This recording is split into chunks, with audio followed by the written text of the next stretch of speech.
நமக்கு என்ன ஞாபகம் வரும்? அவரோட வேகம், அவரோட அந்த மிரட்டலான சண்டை ஸ்டைல் இல்லையா? ஆனா அதுக்கு பின்னாடி ஒரு ஆழமான வாழ்க்கை தத்துவம் இருக்குன்னு உங்களுக்கு தெரியுமா?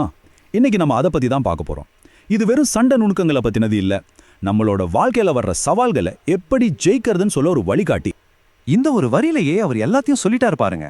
ப்ரூஸ்லியை பொறுத்த வரைக்கும் மார்ஷியல் ஆர்ட்ஸுங்கிறது வெறும் சண்டை இல்லைங்க, அது வாழ்க்கையில வர மேடு பள்ளங்களை பிரச்சனைகளை புரிஞ்சுக்கிறதுக்கான ஒரு லேப் மாதிரி இருந்துச்சு. அப்படி என்னன்னா, ப்ரூஸ்லியை பொறுத்த வரைக்கும் சண்டையில ஜெயிக்கிறதுங்கிறது என்ன தெரியுமா? ரொம்ப மோசமான, உயிருக்கே ஆபத்தான சூழ்நிலையில கூட நிதானமா திறமையா இருக்கிறது தான். அவர் என்ன நம்பினார்னா, இந்த மனநிலையையும் திறமையையும் நம்ம வாழ்க்கையோட மற்ற எல்லா பிரச்சனைகளுக்கும் பயன்படுத்தலாம் தான்.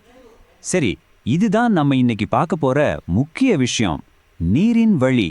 இதுக்கு என்ன அர்த்தம்? மென்மையா ஆனா வலிமையா? இயற்கையா ஆனா வழி நடத்தக்கூடியதா?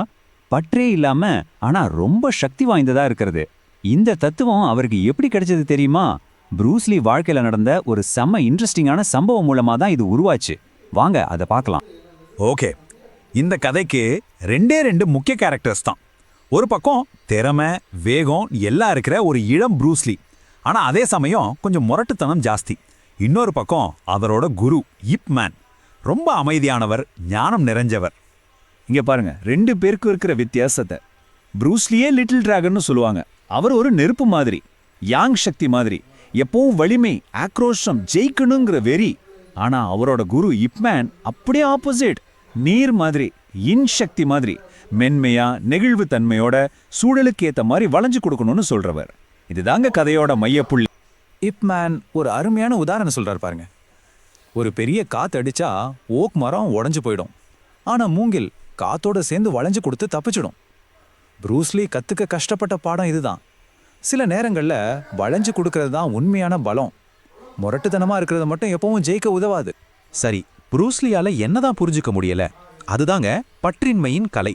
அதாவது சண்டை போடும்போது நான் இப்படி தான் அடிப்பேன், அப்படி தடுப்பேன்னு நாமளே ஒரு பிளான் போட்டுட்டு போகாம அந்தந்த சூழ்நிலைக்கு ஏத்த மாதிரி நம்ம உள்ளுணர்வு சொல்றதை கேட்டு நடக்கிறது. அவரோட குரு நேரடியாவே சொல்றாரு, இயற்கைக்கு எதிரா போகாத, எந்த பிரச்சனையும் நேருக்கு நேரா மோதி ஜெயிக்க நினைக்காத, அதோட சேர்ந்து பயணிச்சு அதை கட்டுப்படுத்து.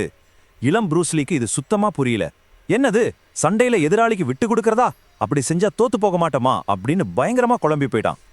இந்த குழப்பமெல்லாம் பத்தாதுன்னு அவரோட குரு ஒரு விசித்திரமான கட்டளை போடுறாரு.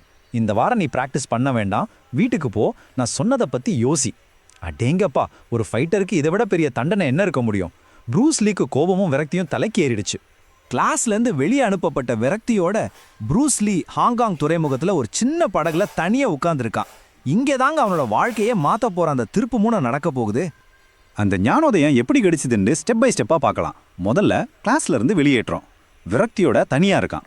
ரெண்டாவது, படகுல உட்காந்து குரு சொன்னதையே திரும்ப திரும்ப யோசிச்சு கோபம் இன்னும் அதிகமாகுது. அந்த கோபத்துல தன் முழு பலத்தையும் திரட்டி கடலை ஓங்கி ஒரு குத்து குத்துறான். அப்போ திடீர்னு ஒரு பொறி தட்டுது. அவன் தண்ணிய ஒரு புது கண்ணோட்டத்தோட பார்க்க ஆரம்பிக்கிறான். அப்போதான் அவனுக்கு புரியுது. அவரோட வார்த்தைகள்லே கேட்போம், நான் அதை குத்துனேன், ஆனா அதுக்கு வலிக்கல. இந்த தண்ணி ரொம்ப மென்மையான ஒரு பொருள், ஆனா கடினமான எதையும் ஊடுருவி போகும் சக்தி அதுக்கு இருக்கு. அதுதான் நான் நீரோட தன்மையை போல மாறணும்னு ஆசைப்பட்டேன். அந்த நொடியில தான் மென்மையோட உண்மையான சக்தியை அவன் உணர்ந்தான். அது மட்டும் இல்ல, இன்னும் ஆழமா ஒரு விஷயம் அவனுக்கு புரியுது. நம்ம மனசுல வர்ற எண்ணங்களும் கோவம், விரக்தி மாதிரியான உணர்ச்சிகளும் எப்படி இருக்கணும்னா, தண்ணி மேல பறந்து போற பறவையோட நிழல் மாதிரி இருக்கணும். அது தண்ணியை பாதிக்காம அப்படியே கடந்து போயிடுது இல்லையா? அது மாதிரி தான் நம்மளும் இருக்கணும். நம்ம இயல்புக்கு எதிராக போராடாம அதை ஏத்துக்கிட்டு அதோட பயணிக்கணும்னு புரிஞ்சுக்கிட்டான். இது ஒரு அருமையான கதை. ப்ரூஸ்லிக்கு ஞானம் கிடைச்சது. சரி, இதுக்கும் நமக்கும் என்ன சம்பந்தம்? இந்த நீரின் வழி தத்துவத்தை நம்மளோட வாழ்க்கையில எப்படி பயன்படுத்துறதுன்னு இப்ப பார்க்கலாம். உடனே உங்க மனசுல ஒரு கேள்வி வரும், நான் என்ன ப்ரூஸ்லியா? நான் ஒரு மார்ஷல் ஆர்டிஸ்ட் இல்லையே, இது எனக்கு எப்படி செட் ஆகும்? இது ரொம்ப நியாயமான கேள்விதான். ஆனா உண்மை என்னன்னா, இது நம்ம எல்லாருக்குமே பொருந்தும். அப்போ தண்ணி மாதிரி இருக்கிறதுனா என்ன அர்த்தம்? சில முக்கியமான விஷயங்கள் இருக்கு. அது தடைகளை கண்டா அதை சுத்தி பாயும், இல்லைனா ஊடுருவி போகும். அதுக்குன்னு எந்த எல்லையும் கிடையாது. அது எப்பவும் நிகழ்காலத்துல தான் இருக்கும். அது வளைஞ்சு கொடுக்கும், புது பாதைகளை ஏத்துக்கும்.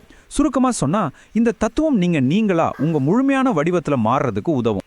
பாருங்க, நீங்கள் ஒரு ஸ்டூடெண்ட்டாக இருக்கலாம், ஒரு அக்கௌண்டண்ட்டாக இருக்கலாம், வீட்டை பார்த்துக்கிறவங்களா இருக்கலாம், இல்லை ஒரு தொழில் முனைவராக இருக்கலாம், யார் வேணா இருக்கலாம். இந்த தத்துவம் உங்கள் எல்லாருக்கும் தான். இப்போ கடைசியா ஒரு விஷயத்தோட இதை முடிக்கலாம். தற்காப்பு கலையில பயிற்சிக்கு முன்னாடி வணக்கம் சொல்வாங்க. அது வெறும் மரியாதைக்காக இல்லைங்க, அது ஒரு உறுதிமொழி மாதிரி. அந்த வணக்கத்துக்கு என்ன அர்த்தம்னா, நான் இங்க இருக்கேன், நான் வந்துட்டேன், நான் கவனமா இருக்கேன், இதுல முழுசா பங்கெடுக்க தயாரா இருக்கேன். இந்த ஒரு சக்தி வாய்ந்த எண்ணத்தோட உங்க வாழ்க்கையோட ஒவ்வொரு நொடியும் நீங்க எதிர்கொள்ளணும். வாங்க நம்ம வாழ்க்கைக்குள்ள நாமளும் இப்படி ஒரு வணக்கம் சொல்லி நுழைவோம்.